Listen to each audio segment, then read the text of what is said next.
Excuse me, আপনি ঘুমাচ্ছেন? জি জি, শুনে আপনি ঘুমাচ্ছেন? না, বলুন। আপনার সাথে একটু কথা বলা যাবে? জি, আচ্ছা, আমি তো অনেক লেট করে আসছি। আপনি তো আমাকে খাবারের কথা জিজ্ঞেস করলেন না, খাবো কিনা, খেতেও বললেন না। আপনি লেট করে আসছেন তো আমি ভাবলাম আপনি খেয়ে আসছেন, সেজন্যই তো জিজ্ঞেস করিনি। এটা কোনো কথা না? একটা মানুষ তো 2 দিন বাইরে খেতেই পারে, এর মানে তো এই না যে সে এভরিডে বাইরে খাবে, তাই না? আমি তার উল্টা ভাবলাম যে আমি বাসায় এসে খাবো। লেট করে আসছেন তো এই জন্য আমরা তিনজন আপনাকে রেখে খেয়ে ফেলেছি। ঠিক আছে, গুড নাইট। আমি কিছু করে দিই? না, প্রয়োজন নেই। কিন্তু একটা কথা কি জানেন, মানুষের বাসায় ফ্রিজ কেন থাকে? যেন সবার জন্য রান্না করা হয়। কেউ যদি কোনো কারণে একদিন না খেতে পারে, খাবার যেন ফ্রিজে রেখে দেওয়া হয়, পরে লাগলে যেন সে খাবারটা গরম করে খাওয়া যায়। ঠিক আছে? উঠতে হবে না, খাবো না মানেই হয় না।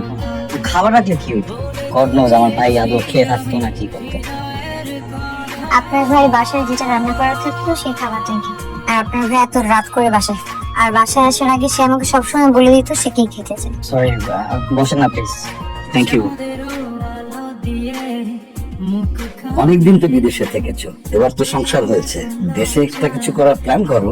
কালকের জন্য আমি সরি, তুমি তো সব জানো মেয়েটার উপর দিয়ে কি কি গেছে। এই জন্য তোমার কাছে আমার রিকোয়েস্ট, মেয়েটাকে একটু সময় দাও। সামির, তুমি কেন? আমি তোমাকে সারপ্রাইজ দিতে চাইছিলাম, তুমি উল্টা আমাকে সারপ্রাইজ দিয়ে দিলা। আর তুমি যে আমাকে নিয়ে এত প্ল্যান করছো, এতেই আমি অনেক সারপ্রাইজ। এটা নাও, অনেক খুশি আমি। আজকে তো তোমার বার্থডে ছিল, আমি সারপ্রাইজ প্ল্যান করেছিলাম। তারপর আজকে তোমার বার্থডে। আরে বার্থডে আমার অনেক আসবে, সারপ্রাইজ অনেক দিতে পারবা।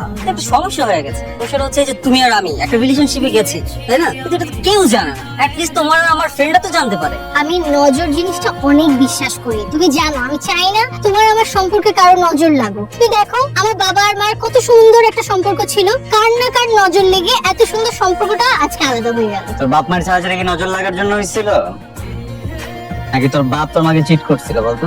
আয়ান, তুমি এখানে? আমি এখানে এটা পরে বলতেছি, যেটা জিজ্ঞেস করছি এটা উত্তর। কেউ কিভাবে কথা বলতেছিস কেন? একটা মেয়ের সাথে কিভাবে কথা বলো জানোস না? বের হ এখান থেকে। আয়ান, আমি যখন ডুবতেছিলাম তখন আমার বাঁচানোর মতো কেউ ছিল না। তুই শুকুর কর যে তোরে বাঁচানোর জন্য আমি আছি। যা এখান থেকে যা। ওর কোনো দোষ নাই। ওর দোষ নাই না? ওর কোনো দোষ নাই। তাহলে কার দোষ? ওর গায়ে টাচ হয়েছে, ও হার্ট হয়েছে, খুব লেগে গেছে না? আর আমি যে হার্টে যেটা লাগেনি, এটা লাগতেছে না, দোষটা কার তাহলে? ওর যদি দোষ না থাকে দোষটা কার? দোষটা কি আমার নাকি তোমার? তোর দোষ। আয়ান দেখো, দোষটা কারো না, দোষটা তোমার আমার সিচুয়েশনে। তুমি নিজেকে আমার জায়গায় দাঁড় করায় দেখো। এখন যদি তুমি তোমার ওয়াইফকে ডিভোর্স দিয়েও আমার কাছে চলে আসো, আমি তারপরও তোমার সাথে যাব না, কারণ আমার সেই বিশ্বাসটা তোমার উপর থেকে চলে গেছে। এটা সম্ভব না, ইটস ওভার।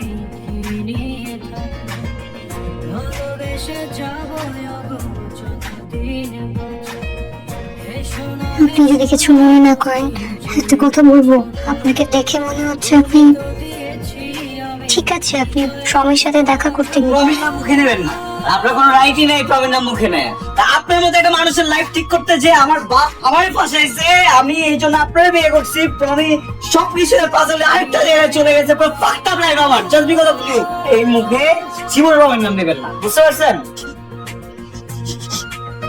আপনার ফ্যামিলি আমাকে জোরপূর্বক আপনার সাথে বিয়ে দিয়েছে। আমি তো একবারও বলিনি যে আমি আপনাকে বিয়ে করতে চাই। আমি আপনার ভাইকে ভালোবেসে বিয়ে করেছিলাম, কিন্তু সেটা আমাকে রেখে চলে গেল। তার মধ্যে আপনি আর আপনার ভাই দুজন দেখতে একদম একরকম। এখানে আমার কি দোষ? আমি কি কাউকে কিছু বলেছি? আমি কি আপনাকে কিছু করেছি? আপনি যেভাবে চেয়েছিলাম তো সেভাবেই থাকছি। তারপরে আমার দোষ, সবকিছুই আমার দোষ। আপনার ভাইয়ের সাথে আমি ঠিক মতো সংসার করতে পারলাম না। আর এখন যখন আমি একটু সংসার করতে যাচ্ছি সেখানেও সমস্যা। ঠিক আছে, আমার সাথে আর থাকা লাগবে না। আমি আমার মার বাড়িতে চলে যাচ্ছি। আমি কি আপনাকে ডিভোর্স লেটার পাঠিয়ে দেবো? সরি, আমি এভাবে রিয়েক্ট করতে চাইনি। সরি, আসলে নিজে একটু ক্লান্ত আর আজকে আমি একটু আপসেট।